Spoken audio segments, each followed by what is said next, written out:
A'udzu billahi minasyaitonir rajim. Bismillahirrahmanirrahim. Pergi ke desa untuk melamar Lady Gaga. Tujuan puasa bukan lapar dan dahaga. Assalamualaikum warahmatullahi wabarakatuh. Alhamdulillah wassalatu wassalamu ala rasulillah wa ala alihi wa mawalah, amma ba'du. Sahabat-sahabatku yang dirahmati Allah Subhanahu wa taala. Alhamdulillah kita sudah memasuki hari ke-17 di bulan Ramadan, dan tentu kita harus semakin meningkatkan puasa kita, amalan kita, yang mana semakin ke ujung biasanya semakin surut jemaahnya. Tapi jangan sampai kita ikut-ikutan surut. Dan puasa ini, sebagaimana yang kita ketahui, pasti akan menimbulkan rasa lapar, rasa haus, rasa dahaga, dan butuh kesabaran. Oleh karenanya Rasulullah SAW pernah bersabda, "Rubba sha'imin hadzuhu min syami al-ju'u wa atash." Betapa banyak orang berpuasa, tapi dia dari puasanya tidak mendapatkan apa-apa kecuali rasa lapar dan dahaga. Nah, teman-teman yang dirahmati Allah Subhanahu wa taala, bagaimana orang bisa mendapatkan puasanya begitu? Dia nggak dapetin pahala, dia cuma dapat lapar dan dahaga. Udah sahurnya kesiangan, dia nggak makan dari pagi sampai ke maghrib. Pas buka ternyata kehabisan. Ini udah kayak orang yang jatuh ketimpan tangga. Dia kagak dapat pahalanya, tapi dia siang bolong terik, matahari dia tahan, dia tidak makan, dia tidak minum. Tapi sayang banget, udah begitu dia gak dapat pahalanya.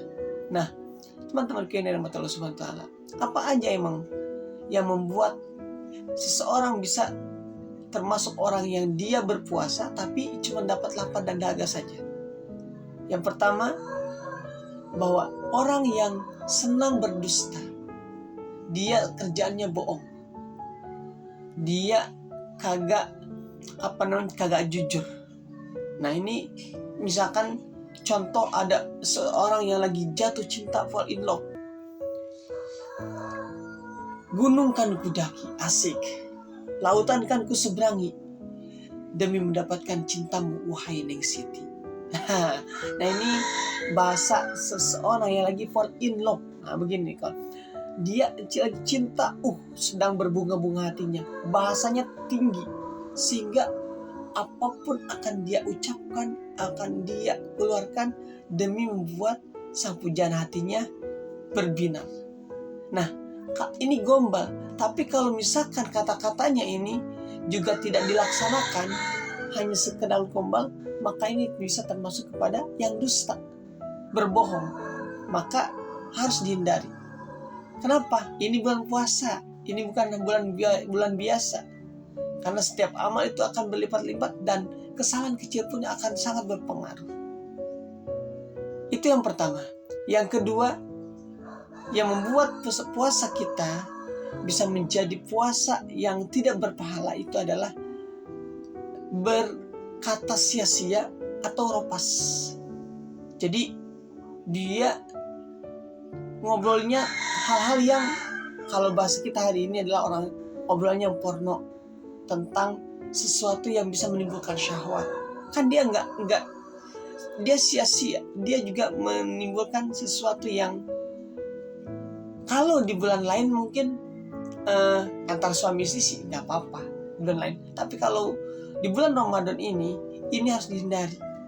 Kenapa? Ini adalah hal-hal yang dalam agama dilarang di bulan puasa.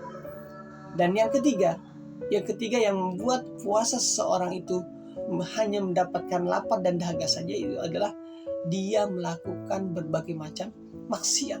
Puasa jalan, maksiat juga jalan. Kalau bahasa anak gaulnya STMJ, sholat jalan, maksiat jalan.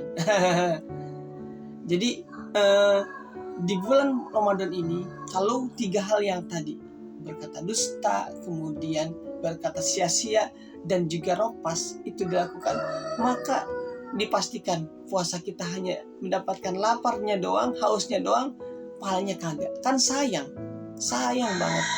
Udah nahan lapar dari pagi sampai sore, nanti pas jumpa Allah, aku puasa ya Allah, enggak puasa.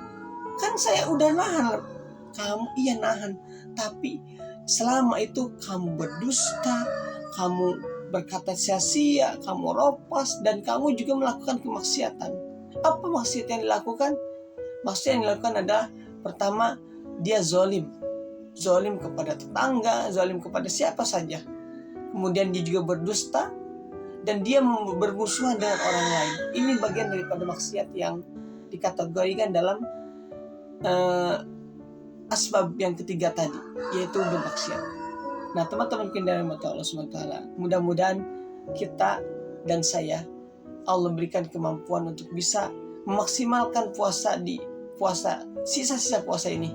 Kita menjelang 10 hari terakhir. Kalau semalam adalah malam Nuzulul Quran ya, Nuzulul Quran, maka hari ini adalah hari ke-17, sehingga apapun yang kita lakukan di bulan Ramadan ini, sekecil apapun, itu akan berlipat-lipat ganda.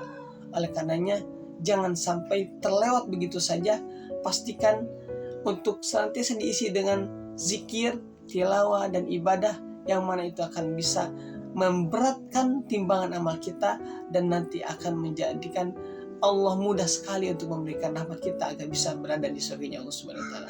Teman-teman Allah Subhanahu wa taala, mudah-mudahan Allah selamatkan kita dari 3 hal tadi, dari berkata dusta, kemudian dari berkata rofas, dan juga dari maksiat yang itu akan mengakibatkan puasa kita menjadi cacat, sehingga kita enggak batal puasanya, cuman kagak dapat pahala. Kan sayang banget. Mudah-mudahan itu tidak terjadi pada kita. Lalu kalau bukan lapar dan dahaga, tujuannya apa? Tujuannya bang? Allah Subhanahu wa taala berfirman, teman-temanku, dalam surat Al-Baqarah ayat 183, Allah berfirman, ya ayyuhalladzina amanu kutiba alaikumusiyam kama kutiba alal ladzina min qablikum la'allakum tattaqun. Wahai orang yang beriman, telah diwajibkan atasmu berpuasa sebagaimana diwajibkan atas orang-orang sebelum kamu, agar kamu bertakwa. Nah, jadi tujuan daripada puasa ini adalah, sekali lagi, bukan lapar, bukan dahaga, tetapi bertakwa. Dan takwa ini kaidahnya bahwa melaksanakan apa yang Allah perintahkan dan menjauhi apa yang Allah larang. Dan mudah-mudahan kita semua bisa memaksimalkan puasa kita menjadi puasa yang benar-benar dia menjadikan kita menjadi hamba-hamba yang bertakwa, mengerjakan apa yang Allah perintahkan dan menjauhi apa yang Allah larang. Dan semoga itu semua menjadi sisa dari usia kita, semuanya terisi dengan apa yang disebut dengan takwa. Dan kalau kita sudah menjadi orang takwa, maka beruntunglah kita, karena yang membedakan manusia satu dengan yang lain bukan hartanya, bukan istrinya, bukan pasangannya, bukan jabatannya, tetapi ketakwaannya. Ketakwaan seseorang itu yang membedakan dia terbaik atau tidak di hadapan Allah Subhanahu wa taala. Mudah-mudahan kita termasuk orang-orang yang bertakwa, yang di sisi Allah adalah menjadi hamba-hamba yang paling baik dan pantas untuk bisa menjadi orang-orang yang berada di surga bersama Rasulullah SAW. Barakallahu fikum. Kurang dan lebihnya mohon dimaafkan. Salam akal sehat. Wassalamualaikum warahmatullahi wabarakatuh.